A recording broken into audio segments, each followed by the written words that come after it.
नमस्कार, वणक्कम, सत श्री अकाल। कैसे हैं प्रभु? 2 टाई हमने कल रात देख लिए, वो एक बात है। लेकिन मेरे मन में एक विचार आ रहा है जो मैं पहले भी शेयर कर चुका हूं कि अगर 7 पॉइंट से कम मार्जिन से हारने पर 1 पॉइंट मिलता है तो 7 से ज्यादा पॉइंट से जीतने पर 1 एक्स्ट्रा क्यों नहीं मिलना चाहिए? अगर आप 8, 9, 10 पॉइंट से जीते हैं तो 5 की जगह 6 पॉइंट मिलने चाहिए। गुजरात वाले कहेंगे और तमिल तलाईवास वाले कहेंगे कि हां, हम सुनील तनेजा की बात से सहमत हैं, क्योंकि इन दोनों टीमों को अगर ये 6-6 पॉइंट की जीत मिल जाए तो ये टीम्स अभी भी प्लेऑफ में जा सकती हैं। तो आज इस वीडियो में इसी बात की चर्चा करूंगा कि बड़े मार्जिन, छोटे मार्जिन से हारने पर अगर 1 अंक मिलता है तो बड़े मार्जिन से जीतने पर भी 1 अंक एक्स्ट्रा मिले तो लीग ज्यादा रोमांचक नहीं हो जाएगी। साथ में सवाल जवाब करेंगे और आपको सुनाऊंगा भारत की पहली महिला कबड्डी खिलाड़ी की कहानी जिन्हें अर्जुन पुरस्कार मिला था। नाम है शकुंतला खटावकर। तो स्वागत आप सबका फैंटेसी यात्रा प्रेजेंट्स सुनील के सूत्र में।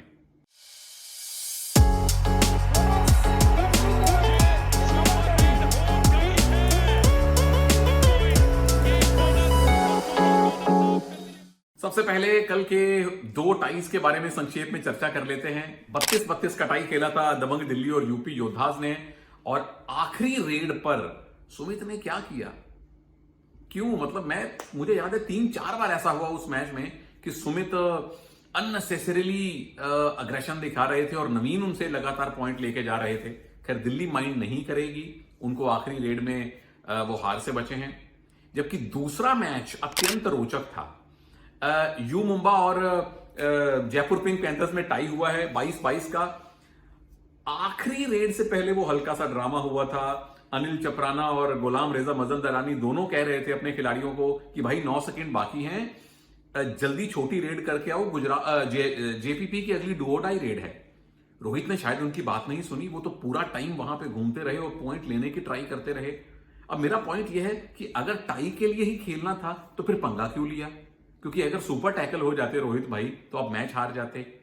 या तो 2 सेकंड में जल्दी लाइन क्रॉस करके वापस आना था। अच्छा, उसमें रिस्क ये था कि मुंबा की तरफ बोनस ऑन था, अगर वो गलती से बोनस ले जाते तो भी आप मैच हारते।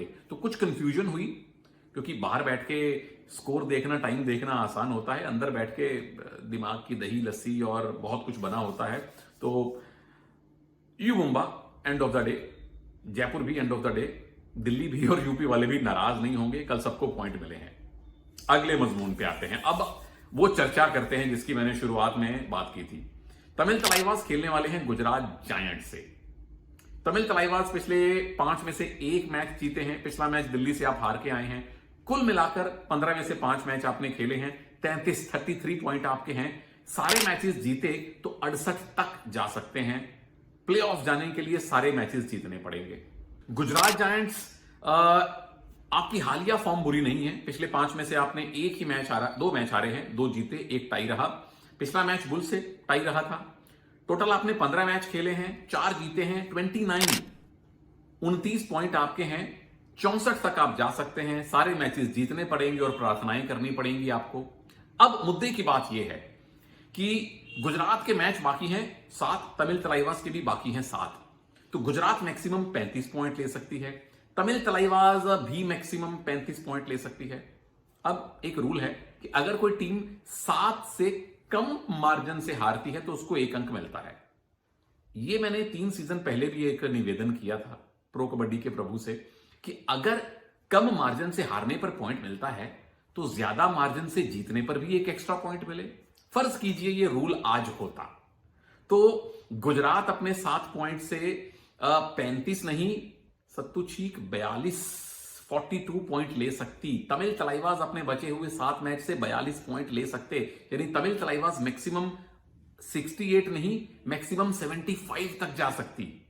गुजरात जायंट्स मैक्सिमम 64 नहीं, 71 तक जा सकती। तो इमेजिन कीजिए, जो आखिरी 10-15 दिन लीग के थोड़े बोरिंग हो जाते हैं, पता लग जाता है टॉप 6 में से 4 टीम कंफर्म है, 5वीं 6ठी थोड़ा थोड़ा कंपटीशन है, वो आखिरी दिन तक चलता रहता सिनारियो। फिर हर टीम लड़ती। वैसे भी जो शुरुआती मैच भी होते हैं, अगर कोई टीम 6, 7, 8 पॉइंट से लीड कर रही है, 5 मिनट बाकी हैं, तो वो गेम को स्लो कर देती है, वो डू और डाई रेड पे खेलती है। तब वो ऐसा नहीं करेगी। तब वो भी पूरे एग्रेशन के साथ खेलेंगे कि हमें 7-8-9 पॉइंट से जीतना है, ताकि 5 नहीं 6 पॉइंट मिले। तो अगर ये रूल अभी एग्जिस्टेंस में होता तो तमिल तलाइवास और गुजरात जायंट्स दोनों मजबूती से बने रहते लीग स्टेज में। खैर, जो पिछला मैच इन दोनों टीम के बीच में हुआ था, तमिल तलाइवास ने 19 पॉइंट से जीता था, 44-25। बाय द वे, मेरे इस सुझाव के बारे में आप लोगों की क्या राय है, नीचे कमेंट में जरूर बताइए।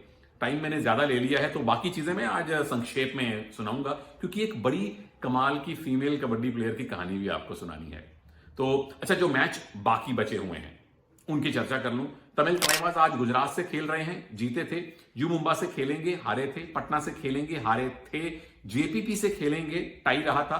बंगाल से खेलेंगे, जीते थे। बेंगलुरु बुल्स से खेलेंगे, हारे थे। और फिर पुनेरी पल्टन से खेलेंगे, उनसे जीते थे। जबकि गुजरात जायंट्स तमिल तलाइवास से खेल रहे हैं, हारे थे। यू मुंबा से हारे थे, जेपीपी से हारे थे, तेलुगु टाइटन से जीते थे, यूपी योद्धा से हारे थे, पटना से हारे थे और दबंग दिल्ली से रहा था टाई। ये इनके बचे हुए मैच हैं और पुराने रिजल्ट हैं।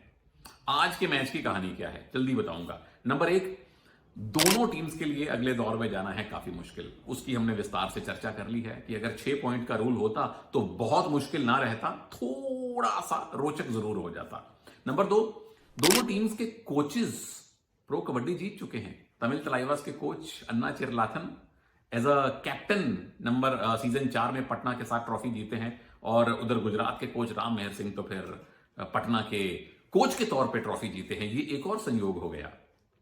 अब बैटल्स कहां पे होने वाली हैं? ये डिफेंस बनाम डिफेंस का मुकाबला है। तमिल तलाइवास की डिफेंस की एवरेज है तकरीबन 12.25 टैकल पॉइंट प्रति मैच, नंबर 1 टीम कहां है पॉइंट्स टेबल में।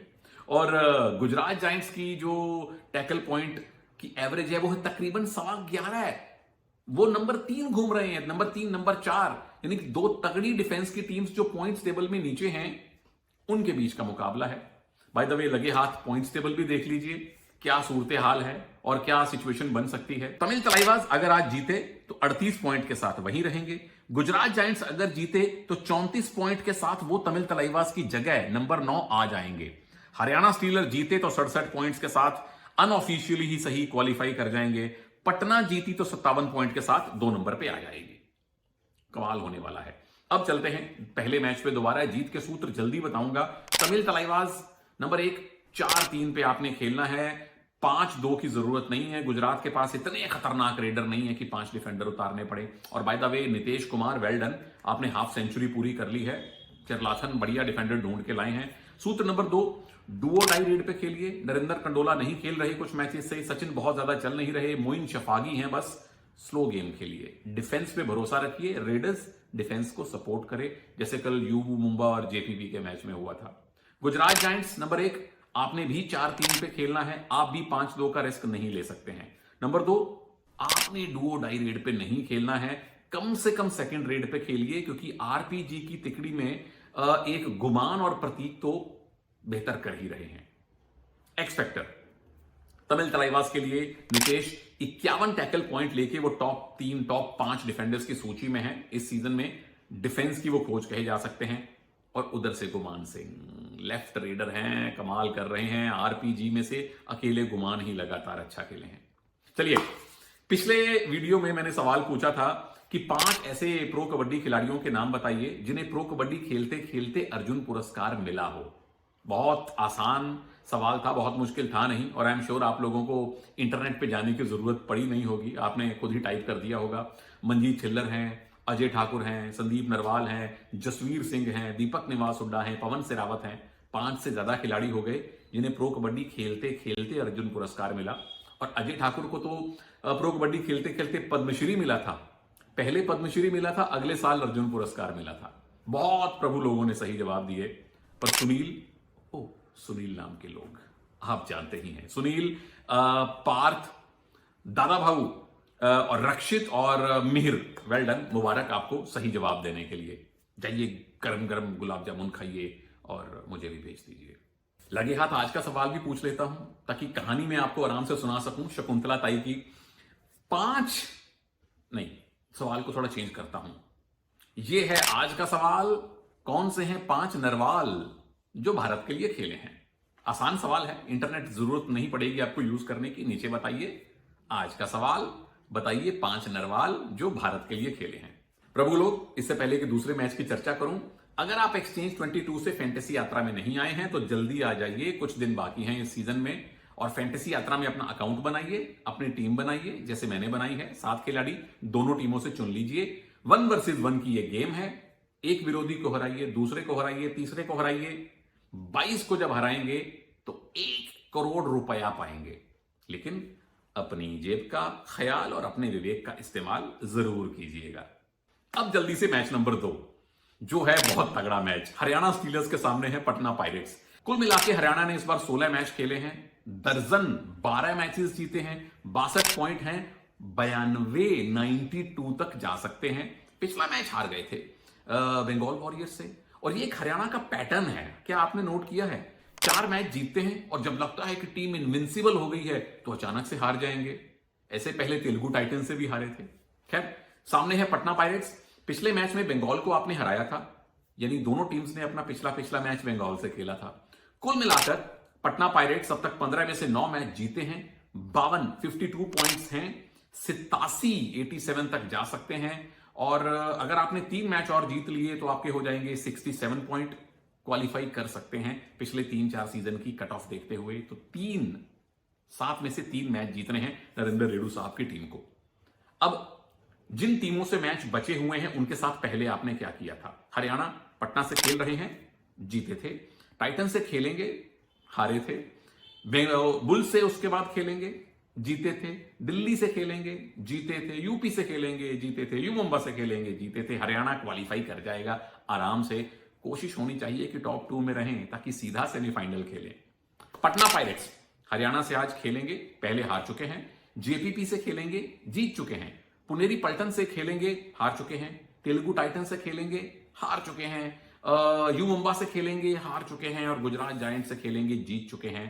तो टोटल इन 7 में से आपको 3 मैच जीतने हैं आगे जाने के लिए। मैं आगे चलता हूं, मैच की कहानी बताता हूं। नंबर 1, मनप्रीत बनाम पटना। भाई वही पुरानी कहानी। मनप्रीत पहले वो कैप्टन बने जिसके साथ पटना चैंपियन बनी, और सीजन 3 में टीम के कोच थे अर्जुन सिंह। अभी 3 दिन पहले मैं गोरखपुर में था। वहां एक all India prize money kabaddi tournament होता है जिसमें सीएम साहब फाइनल देखने आते हैं। वहां मैं थोड़ा सा स्टेज संभाल रहा था, थोड़ी सी कमेंट्री कर रहा था। तो वहां Arjun Singh ji UP state team के कोच थे और उनकी टीम जीती थी। खैर, वो अर्जुन सिंह, वो मनप्रीत सिंह, बड़ी प्यारी प्यारी कहानियां हैं। तो मनप्रीत बनाम पटना, ये एक कहानी है। और नंबर 2, ये एक चैंपियन टीम और एक बहुत खतरनाक रूप में आ चुकी टीम का मुकाबला है। पटना 3 बार की चैंपियन और हरियाणा पिछले सीजन में और इस सीजन में अत्यंत खतरनाक टीम। आगे चलते हैं, लड़ाई कहां होने वाली है। सीधी सीधी ये पटना के रेडर्स और हरियाणा के डिफेंस की टक्कर है। देवांग अयान कर रहे हैं कमाल, और नहीं, अयान देवांग दलाल कर रहे हैं कमाल। सामने ताऊ शादीलाल भिवानी वाले जयदीप हैं, राहुल हैं, पूरा डिफेंस कमाल कर रहा है। तो पटना के रेडर्स हरियाणा के डिफेंस का मुकाबला है। जल्दी से जीत के सूत्र बताऊंगा ताकि कहानी सुना सकूं। हरियाणा के लिए नंबर 1, विनय जाके विरोधी कॉर्नर्स पे निशाना बनाइए, वहीं मजबूती आती है पटना के डिफेंस की। नंबर 2, डिफेंस में ज्यादा कॉम्बिनेशन टैकल आपने करने हैं क्योंकि दिवांग और अयान बहुत फुर्तीले हैं। पटना जीत के सूत्र जल्दी से बता रहा हूं। नंबर 1, लेफ्ट राइट रेडर आपके पास हैं, कॉम्बिनेशन में चलिए, रेडर्स को रोटेट करिए ताकि विरोधी डिफेंस सेट ना हो पाए। हरियाणा की सबसे बड़ी मजबूती है उनका डिफेंस। नंबर 2, शादलू पे लगाइए किक्स, देवांग आपको काम कर सकते हैं। और नंबर 3, कवर्स विनय पे चेन टैकल करें और किसी टैकल के लिए थोड़ा कम जाएं। एक्स फैक्टर में कौन जाएंगे? इधर से शादलू, उधर से देवांग। ये 2 यंगस्टर्स की टक्कर है। एक सुपरस्टार बन चुके हैं, दूसरे देवांग सुपरस्टार इन मेकिंग है, पोटेंशियल सुपरस्टार हैं। चलिए, दोनों मैचेस की कहानी हो गई। अब आपको कहानी सुनाता हूं उस नायिका की जो भारत की पहली महिला कबड्डी प्लेयर बनी, जिन्हें अर्जुन पुरस्कार से सम्मानित किया गया। नाम है शकुंतला खटावकर। अब शकुंतला जी महाराष्ट्र के सातारा में उनका जन्म हुआ, पूसे गांव में। गरीब परिवार था, पिताजी खेतीबाड़ी करते थे, बहुत पैसे नहीं थे। स्कूल में थोड़ा बहुत खेलती थी, खो खो वगैरह, वो लंगड़ा शेर। फिर कॉलेज जाना चाहती थी, पिताजी ने कहा पैसे नहीं हैं, तो उनकी मौसी ने उनको आर्थिक तौर पे मदद दी और उनको पुणे पढ़ने के लिए भेजा। वहां खो खो खेलती थी और खो खो खेलते खेलते कबड्डी में आ गई, और कबड्डी में महाराष्ट्र के साथ उन्होंने 12 बार नेशनल्स खेले, 11 गोल्ड मेडल जीते, 1 सिल्वर मेडल जीता। मतलब महाराष्ट्र इससे कम कुछ जीतता ही नहीं था। वो एक कमाल की बात है। और शकुंतला ताई, जैसे उनके कलीग्स उनको कहते हैं, मैं तो उनके बेटे समान हूं, लेफ्ट से राइट से दोनों तरफ से रेड करती थी और लेफ्ट कवर खेलती थी। और कहते थे कि जो original Indian wall of defence है, great wall of Indian defence है विमेन कबड्डी में, वो शकुंतला ताई थी। 1978 में शकुंतला जी को अर्जुन पुरस्कार दिया गया, पहली भारतीय महिला कबड्डी प्लेयर जिन्हें अर्जुन पुरस्कार मिला। तब इंटरनेशनल कबड्डी इवेंट्स के तौर पे नहीं शुरू हुई थी, एग्जीबिशन मैच होते थे, भारत की टीम जाती थी, विदेशों में दौरा करती थी, शकुंतला जी उस टीम का हिस्सा थी। जब खेलना छोड़ दिया तो उन्होंने देखा कि लड़कों के मैच में सिर्फ लड़के अंपायरिंग करते हैं, लड़कियां क्यों नहीं करती हैं। वो लड़ी, उन्होंने संघर्ष किया, एसोसिएशन से बात की, और शुरुआती महिला अंपायर्स जिन्हें लड़कों के मैच में ऑफिशिएट करने का मौका मिला, शकुंतला जी उनमें भी शामिल थी। नंबर 3, जब वो कोच बनी तो मुझे याद है, और पुणे के एसपी कॉलेज में वो कोच बनी, उनकी टीम की 7 प्लेयर्स, एक ही कॉलेज की 7 प्लेयर महाराष्ट्र की स्टार्टिंग 7 में भी शामिल थी। उनके साथ महाराष्ट्र ने स्कूल नेशनल, सीनियर नेशनल, ये नेशनल, वो नेशनल, कुछ नहीं छोड़ा जो ना जीता हो। अभी वो महाराष्ट्र कबड्डी फेडरेशन का भी हिस्सा हैं और पुणे में लगातार कोचिंग भी दे रही हैं, और उनके साथ खेली हुई, उनकी शागिर्दगी में खेली हुई कम से कम 100-150 बच्चियां अलग अलग स्तर पे कबड्डी खेल चुकी हैं। तो शकुंतला ताई, बहुत बहुत अभिनंदन, बहुत बहुत धन्यवाद आगे आने वाले इन तमाम बच्चों को प्रेरणा देने के लिए। और मुझे प्रेरणा मिलती है प्रभु लोग आपके प्यार से, आपके कमेंट से। अब नीचे बताइए आज का सवाल, वो 5 नरवाल जो भारत के लिए कबड्डी खेल चुके हैं। आसान है। जल्दी मिलूंगा आपको अगले वीडियो में। नमस्कार, जय हिंद।